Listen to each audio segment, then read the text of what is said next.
Hello, everybody. Welcome to a very special episode of the XP Billionaires podcast. Now, why do I call it very special?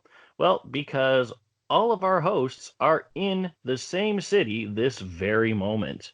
That's right. We've got Irene who's visiting for the next couple of days. How are you doing today? I'm good. I'm good. Sitting in a quiet room with a cat at the end of the table. Feels like home. Oh, there you go. Well, that's our goal, is to make you feel as at home as possible while you're visiting. So that's perfect. And then we've got Sky. How are you doing today? Oh, I'm fine. I have new audio. Yes, you do. You've gotten a new mic to use. You're coming in way clearer than before, so that's awesome. So we are slowly getting to the point where we're gonna sound like a real, I don't know, sounding better podcast. Sounding better podcast. That's some words. Hey, I like words. But all right, well, we've got a bit of a tight schedule today. So what we're gonna do is we're gonna jump right into our topic today. So as you can probably tell from listening to us, we love RPGs. Whether they were made in the 1980s or whether they were made 2 weeks ago, doesn't really matter. We do our best to give each and every one of them some attention to the best of our ability. Personally, I find myself looking back at a lot of older titles and thinking about which RPGs have aged well over the years. So what I mean is that a game is not only holds up in terms of visuals, but gameplay, story, characters, the whole shebang. I can only think of really few that really stand out to me that have truly stood the test of time. And I'm hoping that my co-hosts will be able to give me some that I haven't thought of yet. So that's what we're going to do today. We're going to talk about a couple of games that you could play today that have withstood the test of time and are a lot of fun.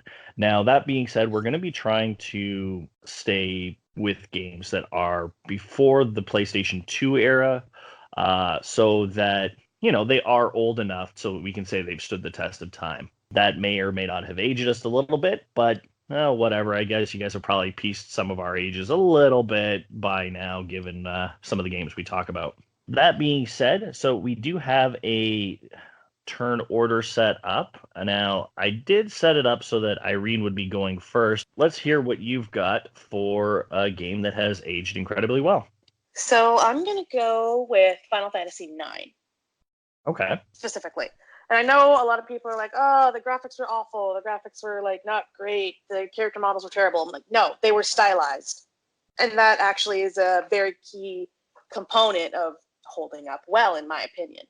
The best way, in order for your graphic style to not age super badly, is to have it be stylistic. And not just from a graphics perspective, but the story is still solid. The gameplay is still good.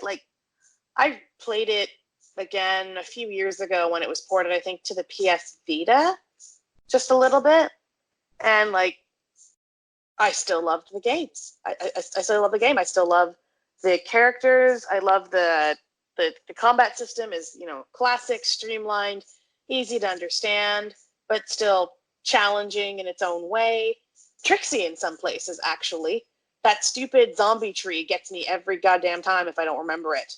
Because it's a tree, and it's like, oh, it's a tree, I will set it on fire.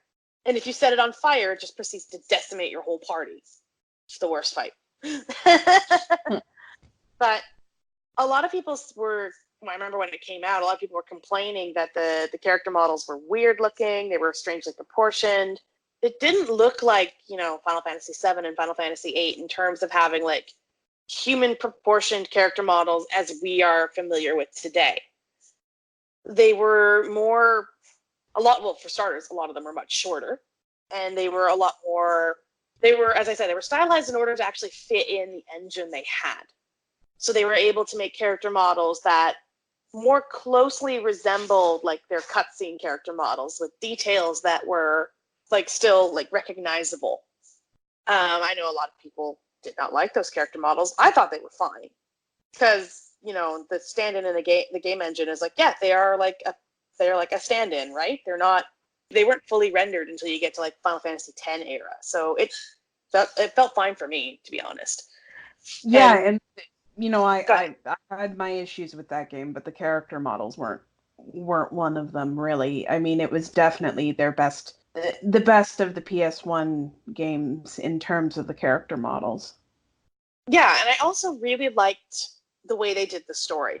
Because when I was growing up, of course, I played Final Fantasy VII and Final Fantasy VIII and like a lot of these other Final Fantasies. And the villains just seemed to be evil for the sake of being evil. That being said, they were either like out of their gourd, like Sephiroth, or just weird, like Ultimecia. Like there was the machinations of the villains were almost like, well, we need a villain, you know? They were still great villains in their own right, but their motivations were more difficult to grasp. Whereas with Kuja, I found his motivations to be extremely easy and extremely relatable. And I kind of liked that. Like, once you actually get into the nitty gritty of why he does what he does, it's really understandable. And I was actually kind of sorry that there was no way to sort of like save him from himself a little bit, you know? Because I very much understood his anger at, well, being tossed aside, and not just like in terms of like put to one side. It's like, no, literally, I'm putting you in the garbage bin.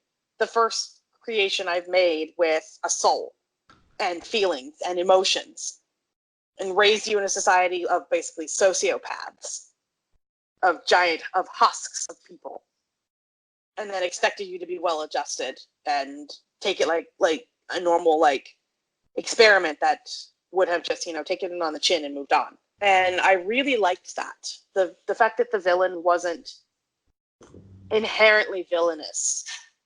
He did terrible things, yes, but his motivations were a lot more understandable than Sephiroth's were. Sephiroth wanted to like claim the planet for a giant planet-eating monster that he thought was his mother. Yeah. Kuja just decided that he had free will and he was going to use it to burn down everything that Garland had ever created. And in order to do that, he just chose some pretty questionable methods. That makes sense. It does. It does. Also, like, very bold choice of outfit on him for the time. I remember, like, the first cutscene you actually see him in, and I was convinced he was a woman, and I was like, wait, no, Kuja's a man? Holy shit. Like, very bold costume choice for, like, the 90s. He looks like he belongs in a fetish club. He does! He's wearing, like, a giant purple codpiece and no pants. Yeah. And, like, this weird, like, cape thing draped around his waist and, like, thigh-high fuck-me boots. Like, yeah, he looks like he belongs in a fetish club. I will die on that hill. Those are a lot of hills you seem to want to die on, so. Yeah, Final Fantasy IX is good. Play it. It's good. All right, sounds good. No, it's a good choice. Yeah, no, I can agree with a lot of that. It's been a while since I've personally played 9. I think I tried to play it again a while back. But yeah, no, the visuals were never a big issue for me. And back then I didn't even bother looking into whether or not that was really a problem for people. I actually preferred it over the visuals from 7 and 8 as well, just because 8 was too boring and just bland and humanoid. 7 was incomplete, whereas 9 was just whimsical, and that kind of worked out for me, and I like that a lot more. Exactly, and it really fit the setting. Like it's from the other two in like its contemporary era. It swung hard towards the fantasy aspect. Like it pulled a little bit back from the more technologically advanced worlds of Final Fantasy VII and Final Fantasy VIII, and pulled back into the high fantasy settings of like kings, queens, knights, everything. Which it really needed at the time, so I respect that a lot. Yeah, it was a very different flavor. Oh, also a big thing that made that game very successful was Vivi, his narrative.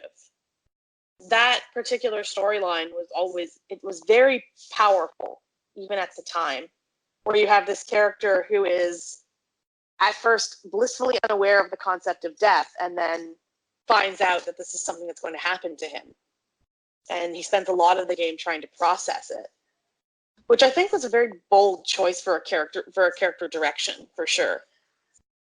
And Final Fantasy IX, I found its touchstones with its characters to be extremely relatable, even in like the fact that they were like hippos running around, right? They managed to make those touchstones rather than like familiar technology, familiar themes. Anyway, that was my pick. No, definitely, that was a good choice. Thanks for giving me another one that I didn't even think of, to be honest. So you've succeeded in my ultimate goal. Thank you so much. Yay! Good, All because right. I was struggling for a little bit. I know these ones are a little bit more challenging, but I really enjoy this kind of rhetoric and talking points because this is something I do think about. So it's really, I don't know, maybe I'm just weird, but it is what it is.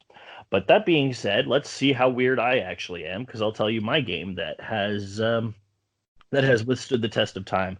I'm going a little farther back, which is surprising, but I think you'll all agree, and if you've seen any of it, I can't see any arguments, I hope. But so my choice is Super Mario RPG Legend of the Seven Stars. So this was originally released for the Super Nintendo in the spring of 1996. So that's how. So we got a really old title here, over 20 years old. This is a title I can go back to every now and again and then feel like it's really, really stood the test of time. They went with this pseudo 3D modeling that the Super NES was capable of doing that even now feels like it could be just the design for an older mobile title, which is really impressive. It really looked nice. It looked ahead of its time when it was first came out, and really made it feel a little bit more modern. So it was this top down. Your directional pad should have been more on an angle, the way they kind of set up the map, but it had this 3D feel to it and it made it look really good. The story itself was still really, really engaging for a Mario title, and that was probably helped by some of the unique characters that were exclusive to this game, like Mallow and Gino. And honestly, I am still mad at Nintendo for never using these characters again.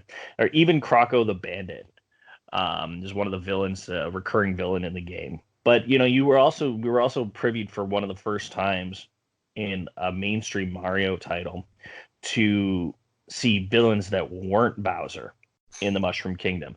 There was Booster's gang, who ended up being the ones that had kidnapped Peach at one point, the Smithy Gang, which is the main antagonist throughout the series, Croco, like I mentioned earlier. It's just like it added so much more color to the Mushroom Kingdom that was very lacking in a game that was really just set up as more of a platformer. Plus, you also got the ability to have Bowser as a playable character. So, a time where things were so bad, he had no choice but to ally with Mario. That was a huge point for the storytelling in the game, and they made it all make so much sense.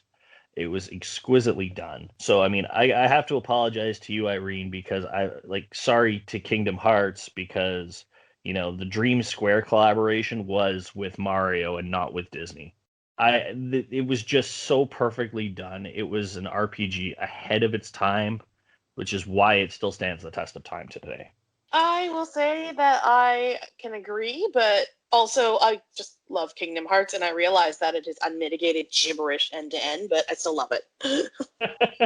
I know, but at the same time, they had Square had a good opportunity to do mixing their franchises with Disney franchises, and I think they got too caught up in that and they couldn't create a good story, and that was really unfortunate. I think they can create a good story. It's just impenetrable unless you're really paying attention. The problem is once they realized that things were going south, they had to keep going south. They couldn't. Oh, yeah. They couldn't beat that point. They Whereas had to double down on the nonsense every time. They're like, nope, we're too far in. The hearts can exist in data now. Yeah, but now just double down. yeah, exactly. Like with the Mario franchise, they did it at the perfect time because there wasn't a lot of content to work with. They managed to create their own. They made unique characters. They made all of this other stuff. It's, again, like I said, it is a shame that they were never used again, but by creating an entire world out of a 2D platforming franchise. That was incredibly risky, and I think they did. Then it was one of the best things that the Square has ever done. Yeah, So like I give them. I'm not gonna say they didn't do a great job because like they did clearly. And Yeah. honestly, Yeah. the first Kingdom Hearts, the worlds didn't even barely looked like. It wasn't until Kingdom Hearts 2 that they actually managed to make worlds that looked like their like film counterparts. I also have to give credit to the combat system for Mario RPG, like using like they used Mario's jump command as a special ability, using the fire flower. Like these were all like skills or spells that you would learn as you progressed their character, Mario's character through. Even leveling up, you got to like get randomly select bonus stats, which was really cool. So you had a lot of customization, which was also like unheard of in an RPG. And then you both for combat itself, you had the concept of timed hits. It was the first time where you would actually have to, hit the button at just the right time to do bonus damage. It wasn't a Did, requirement to win the game, but it was really, really just it was something that you didn't see before. did this predate Legend of the Dragoon? Oh This is yeah. SNES, yes. Oh yeah, okay, yeah, okay. Sorry, I Yeah, wasn't yeah. sure. Yeah, no, definitely did. So yeah, this was kind of where a lot of where Square may have gotten that idea from. So or no, Square didn't do Dragoon, did it? No, it didn't. No, I can't no, that remember who did Dragoon, but it was good. yeah. But it was they certainly took that concept and expanded on it very successfully. Oh, absolutely. And a lot of games have done that as well with rhythm-based combat or timing-based combat, like with Shadowheart and the Judgment Ring. So yeah, no, there's a lot of things, and I think a lot of this stemmed from just one little mechanic in a Super NES RPG. So I say good on them for it. So that's definitely one that I'll always go back to every now and again just to feel that experience. But that's what I got at this point. So we're coming down to the wire here. Sky, what have you got for a game that has aged well? Well, it turned out to be a Square triple threat here. Final Fantasy VI is what I'm going to go with. Of course. Yes. It really it really is a standout of the SNES era. I mean, some of the most expressive sprites on the system, an effectively managed large cast of characters, flexible stat and magic building, and just such a phenomenal story. There are several moments in the game that are just utterly awe-inspiring, such as the opera sequence with Celes, or downright tragic. And, like, it's been quite a while since I've played it, but do I remember it well? Oh, I do. It sticks with you. And the sound design and soundtrack were excellent. And the graphics are just ambitious enough without pushing it too far. They didn't go too far, and we'll get into that in the next episode, I'm sure. What I think, though, has aged especially well about this game, though, is its treatment of its female characters. Terra and Celes are complex, interesting women with well-told stories, and they find themselves over the course of the story. There's really good character development. And in fact, they are really the main characters of the story, which in and of itself was unusual for that era. Still majority male cast, but the bulk of the story is really about those two. And, I really, really appreciated it, especially since, in the second part of the game where you have to reassemble the cast with Celes, they start you with Celes. And, they could have easily switched to a male character at that point, and they didn't. So, kudos. It actually makes the game stand out all the much more for that period. No, I agree, and this is actually something I regretted not talking about on one of our last episodes about tonal shifts. This game was a fantastic tonal shift in just the shift from the world of balance to the world of ruin. That in and of itself was absolutely fantastic. Where you think you're at this point where you're about to save the world and you fail miserably. Yeah. like I can't, you can't get over that, and then you have to deal with the aftermath of your failure. If I remember it right, in at least the original release of the game, Celis almost will attempt suicide. Yes. I think it's circumstantial to if Sid dies if you don't feed him good enough fish. And we'll be putting a spoiler warning on this episode. Little bit, yes. Uh, Um, but yeah, no, and that's one of the things that this game really didn't shy away from was intense emotion, like intense subject matter. It really did things that stories from video games at that point weren't really doing. And I think it's all the much better for it, and the fact that, all these stories transcend the limitations of the system. It just goes to show how well crafted the game is. I understand that the game technologically is a mess, but in terms of its story and well crafted world, it is brilliant. I mean, it yeah, doesn't have to be technologically fantastic to be a great game. It just has to be like a lot of like the more modern open world titles that are, just basically open world games don't necessarily do anything different, but they're just good. Like they have like a good story, a solid setting. They manage to be good despite doing something like super new and different. Yeah, And I and think that goes back to like that applies to even older games too. oh sure, oh sure. I mean, this game did do a lot that was different though, and that's what I really liked about it. It was one of the first RPGs I played, and it really sort of helped set the standard for me in terms of quality. And it still holds a place on one of my favorite games of all time. It's still quite far up on that list. So Mm-hmm. I have to say it really has aged well. Yay! I completely agree. And I mean, it is unfortunate the way they tried to port it for mobile and PC, and when they changed up the sprites. I didn't think they were all that bad, but they're still not the same sprites as before. Like if you're really gonna remaster this game, you got to do it right. You got to do it to the fullest extent. And I've talked to a couple of people on Twitter, and I think I've talked to you guys about it as well, but I think the best way for them to do that is to maintain the same sprites and update the environments to basically make the game look like Octopath Traveler. That would be a good compromise between like going full ham Final Fantasy VII remake on it and what they did for the iOS and PC ports.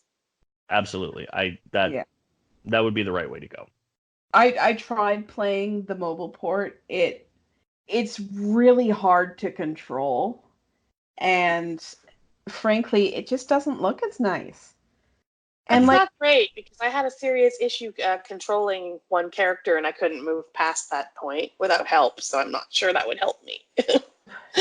no, it's not a good port, and I hear there's been like people have had issues with crashes and whatnot in many of those mobile ports. So it's really unfortunate that there isn't an actual definitive version of this game, because every time it's been ported, they've done some things right and screwed other things up.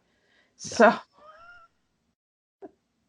it's just they need to do a final definitive release for this game.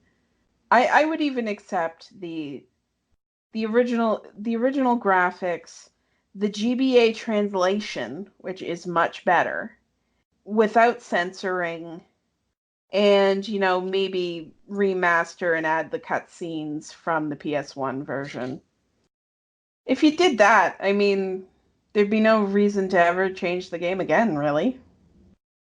No, I think you hit the nail on the head on that one. That would be an awesome setup. I completely agree. But alrighty, well that gives me a lot to think about. But, I've also been thinking about the possibility of, games that haven't aged well.